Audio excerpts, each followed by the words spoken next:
What's up guys, this is Average Scale Modeler 77. Today I'm showing you an inbox review of a kit I recently picked up a few days ago. It was, I believe, $28. Normally I don't spend that much on kits. I'm pretty cheap actually. I might buy a jar of paint every month and that's about it. But I decided that, I've mowed some lawns, I have some money, so why not splurge on myself a little bit and pick up a kit.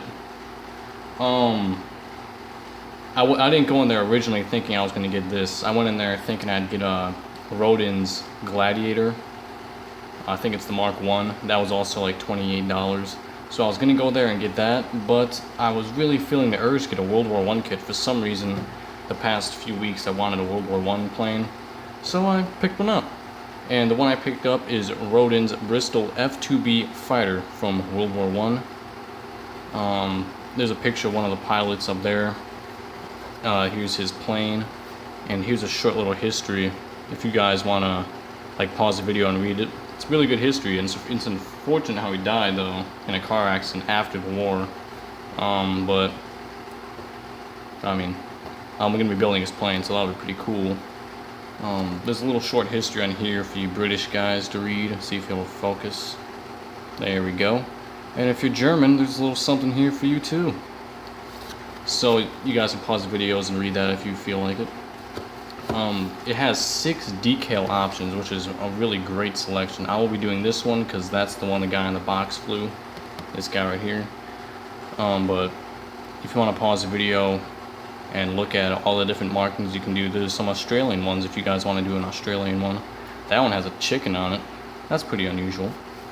So let's open up the box and see what is inside. Now this is my first Roden kit actually, so I'm looking forward to trying a new company. I've been trying a few new companies lately, so I thought why not try these guys. Right here are some parts. It's World War I. This is my first World War I kit, so I really don't know a lot of the pieces in here. But on the box it did say it was a 22-piece engine. So that's going to be really cool. I'll probably put the cowling on just because I want it to be flying in flight. But these look like there are some engine pieces in here, and they look really good. Almost no flash. There are some parts in here that do contain flash, mostly the propellers. But, a scalpel and some sanding will take care of them. You have 3 different kind of propellers. You have the 4-bladed one and 2-blade ones, and they rotate in different directions. Like they have different angles of propellers, they're the opposites of each other. So I'll just read the instructions on the one I want to do. You can probably see the flash right on there, and on these ones, especially right here. But that'll be pretty simple to take care of. Here are the exhausts. Now the exhausts are really long on the version I'm doing, which I think is super cool. So I'll be doing those. This might be the instrument panel right here. I really don't know. This is part of a seat, and you really get a nice upholstery texture on there. It looks really nice, and I think these are some things for the machine gun on here. And here are the fuselage pieces. Kind of unusual to me. World War II aircraft obviously don't have fuselages like this. Looks like there's stitching in here. So that's pretty cool. Get some more light on here. The wheels, and looks like 8 bombs. So, a lot of nice stuff here too. 4 machine guns. I think you only need 2, but they give you 4, so that's cool. And here's the thing that surprised me the most was how big the wingspan is. It's a pretty sizable wingspan for World War I fighter, I think. Well, it's a 2-seater, so it'll probably be a little bit bigger, but I thought the wingspan was pretty big. Engine cowlings are right here. And here this short exhaust. You get 2 options. You can do these or the long ones. I'll be doing the long ones. I think they look cooler. This is the rudder. You get some cool rudder decals. This is the front of the cowling, like the thing in the front. I can't remember what it's called, the grill or something. But yeah, the wings look really nice too. And the wings are in one piece. Instead of having 4 pieces, for the top wing you glue 2 together, and the bottom you glue 2 halves together. This is the top wing completely assembled and the bottom wing completely assembled, so no filling necessary right there. That looks really good. Also, all these pieces have nice fabric texture, so that's pretty nice.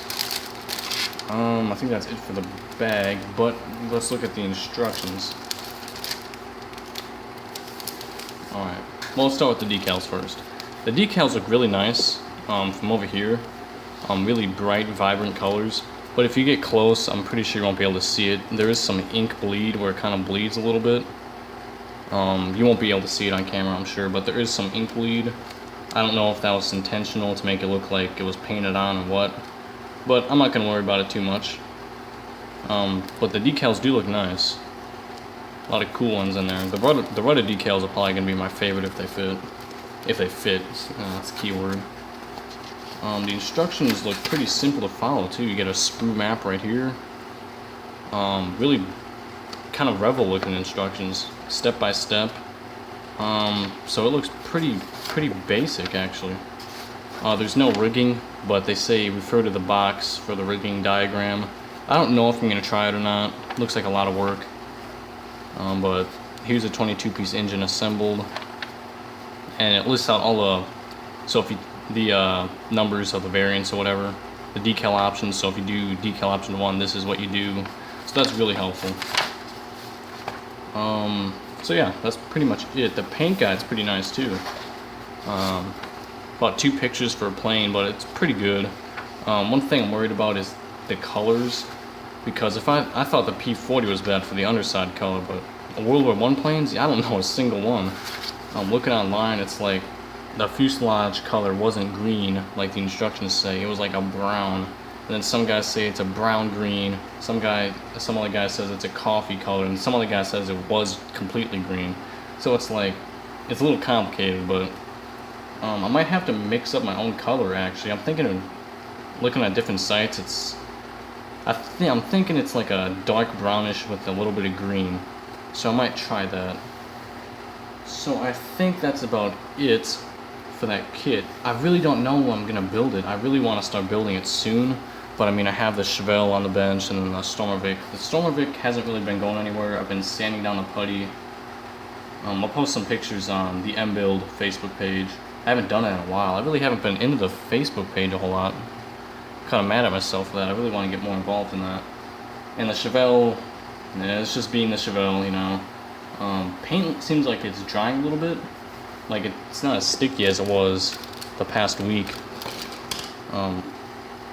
Yeah, so that's pretty cool. I might paint the hood tomorrow with the flat black, not the flat black, the gloss black. Hopefully it won't be as bumpy as it was the first time. But that's pretty much the progress so far on the other kits. I'll probably do a review, inbox review on that Mustang I recently got. So that should probably be another video coming up in a few days. So if you like the video, like, comment, subscribe, share if you want, post it on Facebook or something. That'll be really helpful. And stay tuned for the next video. Bye.